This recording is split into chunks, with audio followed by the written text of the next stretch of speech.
Hey guys, this is FlameBreather from the Baku-Garage, showing off my primary deck that I used in most of the battles that you've seen me in so far. Things have changed a little bit, and I have not used this actual team, but in order to compete at a higher level, I did wind up changing a little bit of the lineup. Fenneca has been in the deck since the very beginning. She's just very solid, she comes with really good cores.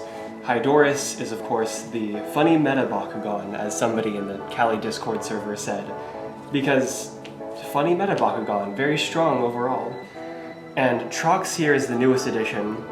Chaos Trox is just very stable, very good B-power overall, comes with a magic shield, which is the most important aspect here, and I found he rolls really smoothly, so I appreciate him being on the team. As for the cores, the helixes are the most straightforward. They're 600 -3s to compete a little more of that meta level if necessary, and to work directly with Hydoris as needed. The rest of the cores are all considered to be a little less than meta, but the big thing is this -2 gear cost, which is going to be essential. That's where most of the shenanigans come from, being able to double core with Fenneca on 2 of those cores and still be able to pull really well. Because the overall construction of the deck is in fact in the gear. So I'll get these out of the way for now, and we'll start doing a breakdown. I usually run 8 flips in my deck overall.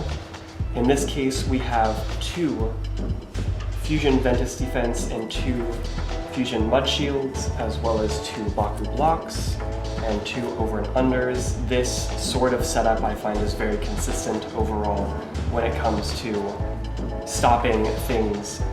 In essence, in this set, there should be 4 cards at any given time that can block whatever I'm up against, no matter what I'm up against. So they cover each other's weaknesses pretty well.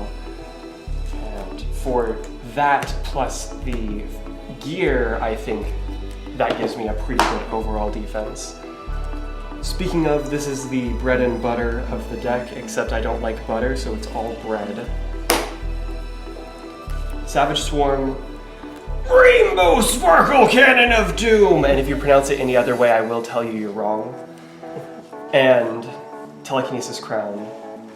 The upper end ones are just pretty solid examples of what gear can be without any other gimmicks. Savage Swarm is honestly the one that's in there as more of a throwaway, but it does have a useful boost if I do draw it at the end of the game, giving me plus 500 if I have 7 or more energy when I play it, which is pretty nice. It does come with solid damage too. The most important part is these shields here on the cards, which while flipping damage actually soak up more damage. So if, for example, I was taking 4 damage and I pull out Telekinesis Crown, it would actually be 1 damage due to flipping Telekinesis Crown, and then 2 more, so I'd only have to take 1 more damage after that. And that combined with the flips gives me a lot of good defense, letting me get the benefit of investing in gear.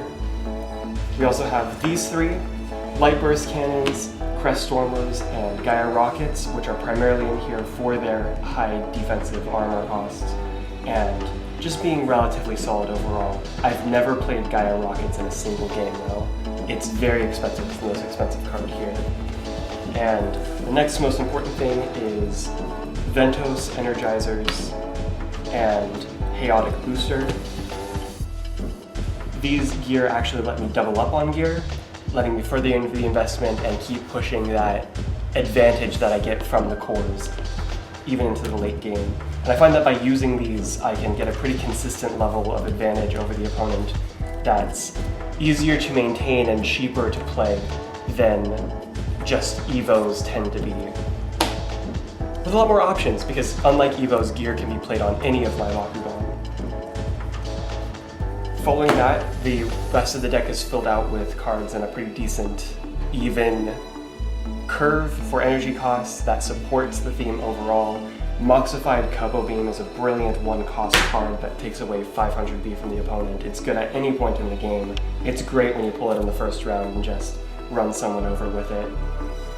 Solar Wings, as well as Chaos Max Blast, are fairly solid cards for defense and offense.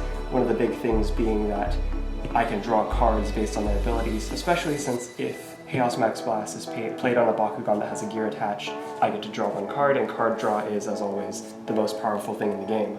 Options. Vicious Defense is another good universal defensive card overall. 3 cost for both -200B and -6 power, so if you just need a little bit to win, that's pretty solid. If you can't win and you just want to soak up the damage that way, or if you need to do both just in case, Vicious Defense is pretty darn okay.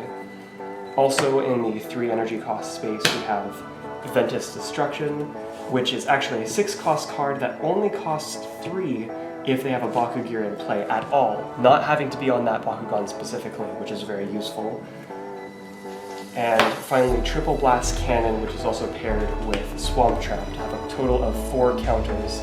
Triple Blast Cannon is pretty straightforward, negating an action card for 3. Swamp Trap is fun.